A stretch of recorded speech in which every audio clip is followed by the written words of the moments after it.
Om Jnanatimirandhasya Jnananjana Shalakaya Chakshurunmilitam Yena Tasmai Shri Gurave Namaha. Muni, Sobhari Muni, he fell down from his position of austerities because he made some offense to Garuda. So Garuda is very, very powerful, both spiritually and materially.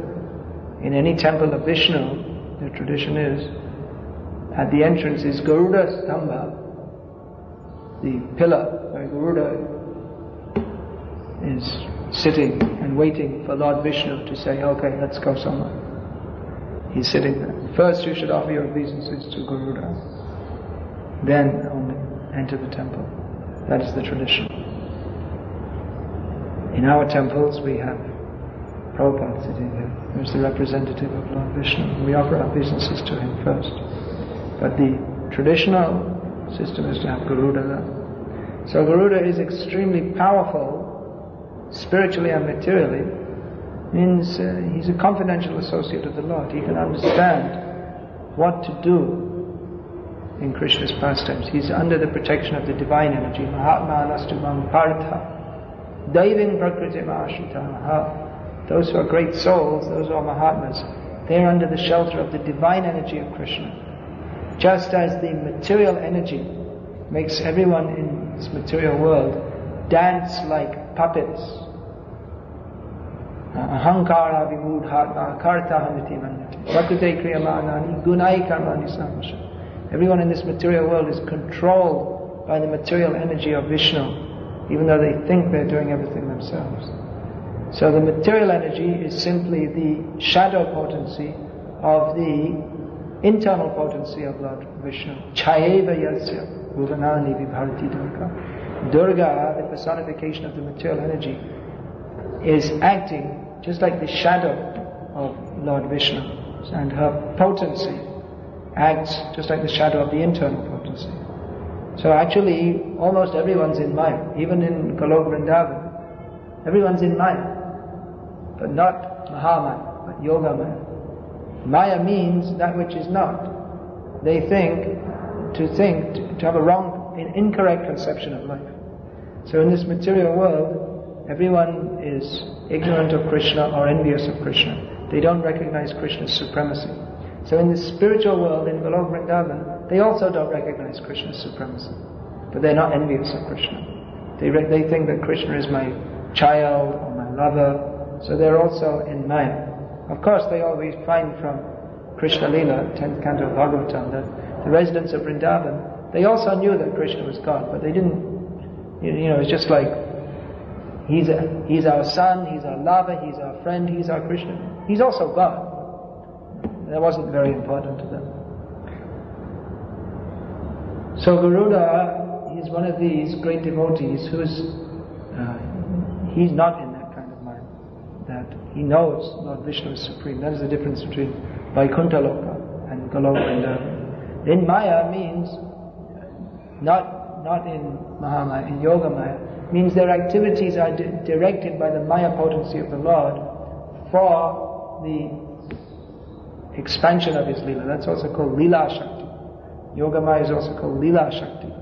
The potency by which Krishna's pastimes, Krishna's wonderful pastimes are performed. So pastimes means not alone. Krishna is not alone. He is with His many, many devotees. And they all have their part to play. Even in Golok Vrindavan, even every blade of grass is a devotee of Krishna. And they all have their part to play in Krishna's pastimes. So when Krishna goes to the pasturing grounds, and he's walking on the soft grass, and the grass is just waiting, and when will Krishna come and step on me? So all are required. The trees, the cows, the flowers, the river Yamuna, they're all devotees. The gopis, the gopas, older gopis, younger gopis, they're all different ages. So they all have their part to play. It's not only Krishna and the gopis. You may say, well, we're only interested in Krishna and gopis. But even the gopis, all their leela, they also the cowherd boys and the old elderly gopis, they're all required for Krishna's leela. Otherwise, if there's no Jatila and Kutila, if there's no sister-in-law and mother-in-law Radharani, then how is it going to be fun avoiding them as they try to stop her going to Krishna? That makes the Leela more intense. So this is Yogamaya, and Garuda is also influenced by that, but not to the extent of the inhabitants of Golok Vrindavana, because he knows the greatness of Lord Vishnu, but he's also directed by the Leela Shakti to act in certain ways for the pleasure of the Lord. Just like we see here, that here it's said that Virad Prabhu Chikir Shitam, the king of the birds, Garuda, he understood the desire of Lord Vishnu. He didn't have to ask him or wait for an order, but he immediately bound Bali Maharaj. This was for the sake of furthering the Leela of the Lord. Otherwise, he also knew that Bali Maharaj is a great devotee. That was already apparent. So why should he do that? Why should he arrest Bali Maharaj? Why should he tie him up with the ropes of Baroda? Further humiliate him. From the external point of view, it appeared that Bali Maharaj was being totally humiliated. There he was, the king of the universe, and he was, yes, Brahmin boy, what do you want? What do you want? 3 steps of land, that's not enough. I'll give you a whole Varsha, I'll give you a whole section of the universe. What do you want? No, I shouldn't take too much. Brahmins shouldn't be greedy. We should only take as much as we need. Bali Maharaj was saying, no, you take more. He was in the mood. Ishvara Dhanam Ishvara Bhavascha. Kshatriya is 2 of his duties. He gives in charity. And here's the feeling, yes, I'm the controller. Unless you feel I'm the controller, how can you give vastly in charity, perform sacrifices? So he was on top of the world, literally. He had literally gone to the top of the universe and conquered. And then Vamandev took everything away. His friends, family, his associates, all the demons, his guru, all condemned him. They were shocked. He was humiliated. Now to be humiliated more. By his order, by Bali Maharaj's order, others could be bound up or released at his desire. He was the independent ruler of the universe. And now he himself was to be bound up. So why should Garuda do such a thing? When the great devotion of Bali Maharaj was already apparent. Why should he do that? Is that not a great offense? Vaishnava Aparad. We should be very careful to avoid Vaishnava Aparad, offenses to devotees. Why did Garuda do that? It seems he shouldn't do that. He should offer his obeisances to Bali Maharaj. What a great devotee you are. You risked everything to give everything. You risked everything to give everything to Lord Vishnu. But he understood the desire of his Lord, who, the Lord, Vamandev, in the pretense of cheating and humiliating Bali Maharaj, was actually playing out a very sweet Leela with him, in which he was showing to the world how great a devotee Bali Maharaj is. That even in the greatest difficulty, even though he's apparently grossly mistreated by Vamandev, his devotion to him, his allegiance to him, does not waver even slightly. He's not in the slightest bit disturbed. This is exemplifying the mood that Chaitanya Mahaprabhu taught. Ashlishava padaratam pinashtumam adarshanam namahatam karotuva yata tata va vidatatuvam pato mat prananatas tu sevanavara. You do what you like with me, Krishna. If you're kind to me or apparently unkind to me, it's all the same. You can do whatever you like to me. You can mistreat me, but I'm not going to give up my devotion to you. It's hopeless.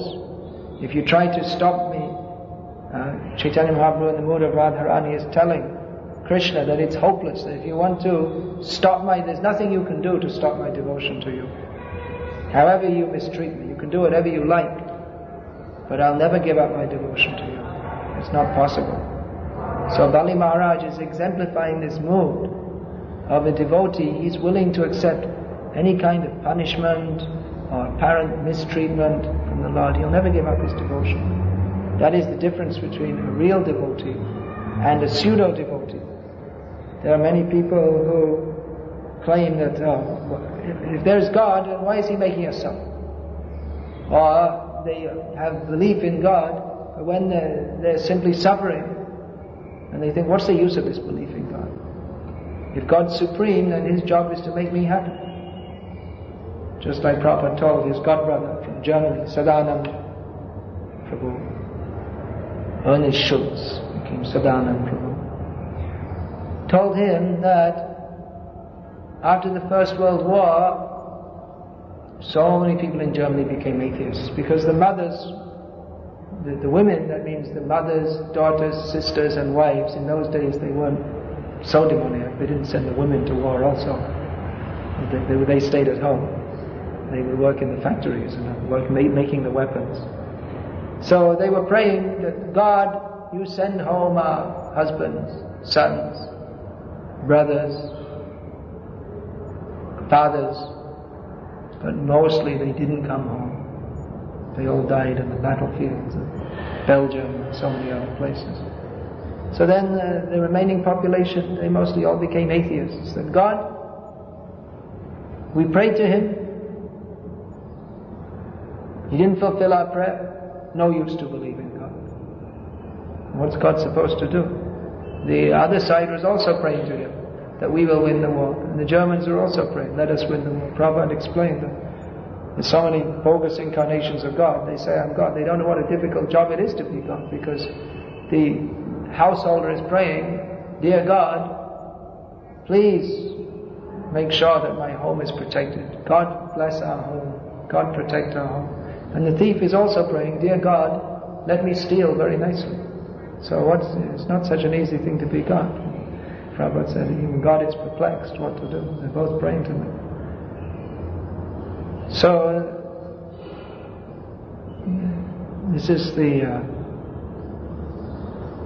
position of God, that He may not fulfill your desire. He's not obliged to. He is independent. Even of His devotees, He is independent. But He agrees to become dependent. He becomes bound up by their love. Aham bhaktya paradhino nasvatantra. Lord Vishnu told Durvasa Muni. Durvasa Muni asked him, you please release me from this Sudarshan Chakra who is chasing me all over the universe. And Lord Vishnu said, you don't understand. You have offended my devotee. The devotees are more dear to me than my own heart. Sadhavo hridayam mahyam sadhanam hridayam tuham aranyate najanati naham tebhyo manavaham. Devotees are in my heart and I am in their hearts. They don't know anything but me and I don't know anything but them. I'm not independent. I'm dependent upon my devotees. He is independent. He can do whatever he likes. Even with his devotees.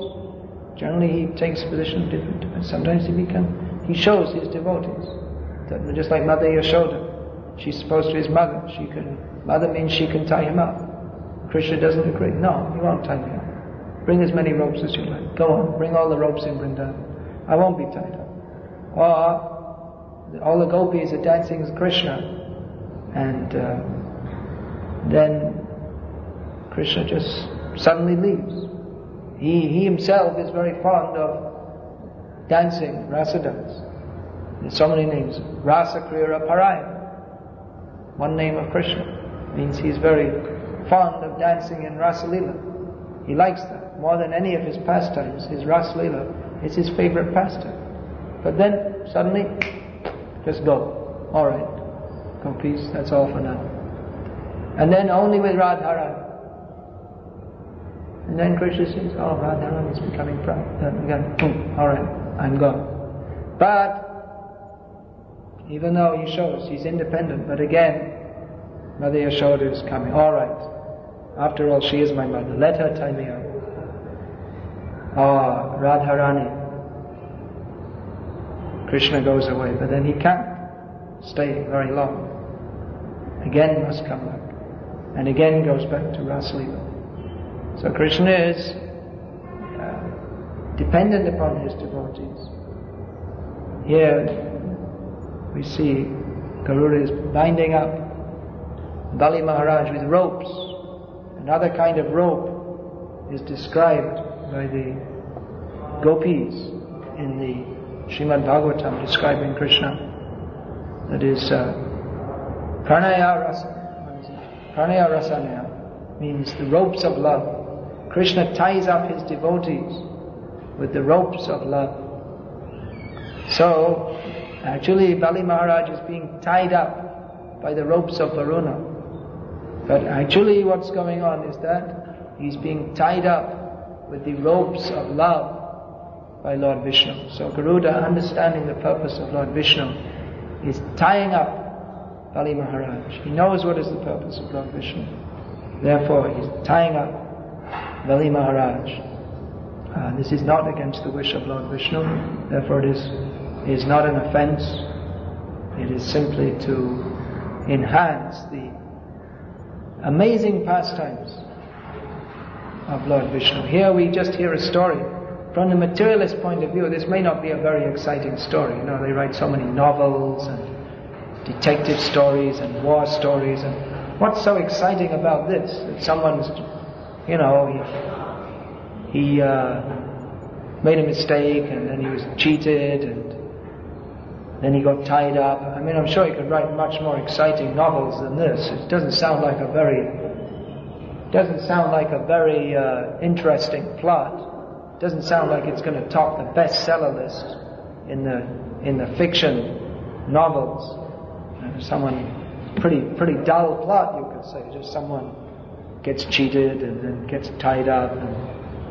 But what's going on here? It's not just the activity, but it's what is the exchange of feeling? What are the feelings of Bali Maharaj for Lord Vishnu? What are the feelings of Vishnu, Lord Vamandev, for Bali Maharaj?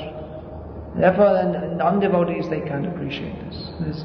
Therefore, the Srimad Bhagavatam is a book of rasa. What is being described here is the exchange of feeling between Vamandev and Bali Maharaj. Therefore, this book, this Srimad Bhagavatam, it describes philosophy, describes the position of Lord Vishnu, describes the position of the devotee, but ultimately Srimad Bhagavatam is meant for describing and tasting the nectarian mellows, the rasa between Lord Krishna and his devotees. This book is to be read and appreciated by those who are Rasik devotees. That is what is stated in the Srimad Bhagavatam. Pibata Bhagavatam Rasamalayam Mohoraho Rasikam Purivamka. How does that verse begin? Nigama Kalpatra Galitam Phalam Shukamaka Adamrita Dravasamyatam Pibata Bhagavatam Rasamalayam Mohoraho Rasikam. The Srimad Bhagavatam is just like the nectarian juice which is flowing from the ripened fruit of the desire tree of Vedic knowledge, and has become even sweeter, having been relished and again distributed by Shukadeva Goswami, who is the topmost relisher of this Prem Ras. He's also, Shukadeva Goswami is relishing Krishna consciousness in the topmost rasa. That's described by Unatajvala rasa. Chaitanya Mahaprabhu came to give the topmost rasa, the conjugal rasa, that had not been given before. Anarpite charing chirak karunyavatirna kalo samavyatam unatajvala rasa swabhakti shriyam. That which had not been given for a long time. I mean, since Lord Chaitanya came in the previous day of Lord Brahma. This had not been offered to human society. The topmost rasa of conjugal love, and this is being given. All the rasas, not only conjugal, all the rasas are all very, very sweet, and Shukadeva Goswami is distributing that. Therefore, drink it. Pibata Bhagavatam. Srimad Bhagavatam is to be drunk through the ears. Shrutekshana Pantam. This is the path of seeing by hearing, drinking through the ears, the nectar of Srimad Bhagavatam Rasamala, Mohoraho Rasikam Bhuvibhavaka. Those who are Rasik devotees, they can appreciate. So Rasik, that doesn't mean, there's some misunderstanding that Rasik devotee means someone who wraps a loincloth around him and simply rolls in the dust of Vrindavan and smokes some bidis on the side. But what is the ras? All the rasas are based on seva ras. That is the basis. That is described in detail by Krishnadas Kaviraj Goswami in Chaitanya Charitamrita. How all the rasas, they are based on the rasa of service to Krishna. He gives examples, there are so many shlokas, how all the devotees of Krishna consider themselves to be servants of Lord Krishna. Even Nanda Maharaj is stating that we consider ourselves to be servants of Krishna. Even Radharani is stating that I simply want to be known as a maidservant. So Radharani, she is considered that she is the topmost devotee because she is the best worshipper. Anaradhito Hari, because she worships, she is the best worshipper of Lord Vishnu. She has the mood of service to Lord Krishna in the most concentrated form. Therefore she is the topmost devotee. So all these stories we see, Bali Maharaj, Prahlad Maharaj, Dhruv Maharaj, they're all glorious and they're all tasting the nectar of the rasa of service to Lord Vishnu. Selfless service, ahaituki bhakti. No personal desire. Just see Bali Maharaj, he conquered over the whole universe, but he had no personal desire. He was ready at an instant just to give everything to Lord Vishnu. Therefore, such a great devotee. And we can also enter into that rasa by hearing about this, and then in our own lives, Mahajano Yenagata Sapanta, following in the footsteps of the great devotees, by taking up their mood of service. A Vaishnava is not a lazy person. Prabhupada often used to say this. People think that Vaishnavism is some excuse just to laze around. Just like someone came yesterday, wanted to become a sadhu, wanted to join our temple. Because the material life is so miserable, why not be... So we have to work hard for a living. Why not join an ashram? You get food, clothing, and a place to stay. It's an easy life. Become a sadhu. Sadhu ko khilao. Feed the sadhu. There's different Mahavakyas. Tattvamasi, Omkar, these are all considered Mahavakyas, or the most important sayings. So for many sadhus, the Mahavakya is Sadhu ko khilao, feed the sadhu. This is a Mahavakya. So that's not a devotee. A devotee is not a lazy person. We see in Indian history, Indian culture, there are two prominent histories, two prominent narrations, Mahabharata and Ramayana. And in both of them, the hero is fighting for Krishna. That Arjuna, he is the central figure in the fight in Kurukshetra. And although Ramayana is called Ramayana, actually the more glory goes to Hanuman. It's like Ram, he crossed the sea with a bridge. Of course that was a floating stone bridge, that wasn't an ordinary bridge, but Hanuman just jumped. So Ram made Hanuman greater than him. Ram had to walk over, but Hanuman jumped. So Hanuman himself, he told Sita, I can destroy all this. I can kill Ravana and all the Rakshasas by myself. You don't need for that. I'll go and take you back to Ram. Sita said, no, I want Ram to come and get me. Otherwise Hanuman had so much power, he could do everything by himself. So a Vaishnava is not a lazy person. That Krishna told Arjuna, Alasyam Dirgha Sutra.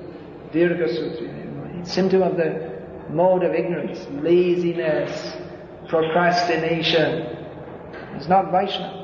A Vaishnava is Kshudram Hridaya Daurbalyam Tattva Tishta Parantapa. Give up your weakness of heart. Get up, fight, do something for Krishna. That is Vaishnava. Not a lazy person. He's absorbed in activities for Krishna, and that is the great nectar that he tastes. We see in this material world, presently in the modern age, city life, people are very suffering from stress, and that stress is a cause of great distress. They say they get nervous breakdowns and depression, stress, they become mentally imbalanced. But for a devotee, this stress, this taking on so much service for Krishna. That is the cause of great transcendental bliss, the sacrifice that he takes. Just like Bali Maharaj, he sacrificed everything. We can't imagine what ecstasy Bali Maharaj is feeling as he's tied up with everyone blaming him and lamenting and what a useless person is Bali Maharaj. We thought he was a good guy, but he's just a traitor.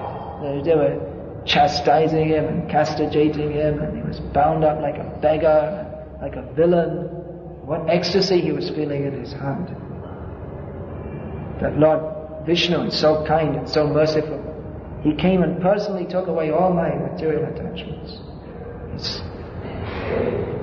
So in the same way, a devotee of Krishna who just applies himself in service to Krishna and is ready, as Prabhupada said, to do the needful under any circumstance. He just wants to serve Krishna. There's no personal motive. It may appear that he's like an ordinary karmi who's in stress.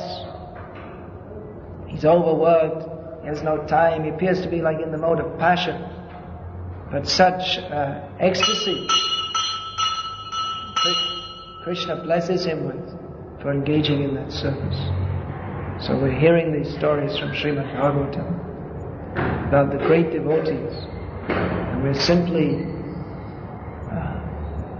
desiring to follow in the footsteps of great devotees like Bali Maharaj and Garuda Dev. Hare Krishna. Is there any question?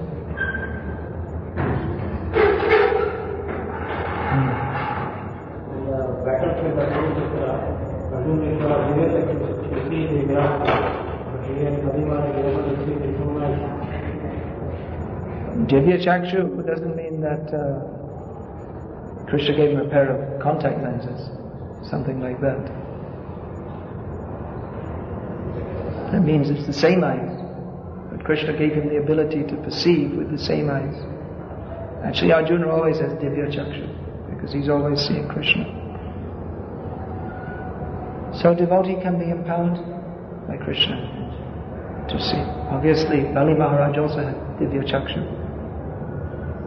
Doesn't mean that Krishna removed one eye and put another one in. It's the same eyes. Krishna wasn't performing eye camp operations. On the battlefield of Kurukshetra, Lions Club. Lions Club was there with dispensing Nimbu Pani to the fighters. Srimad Bhagavatam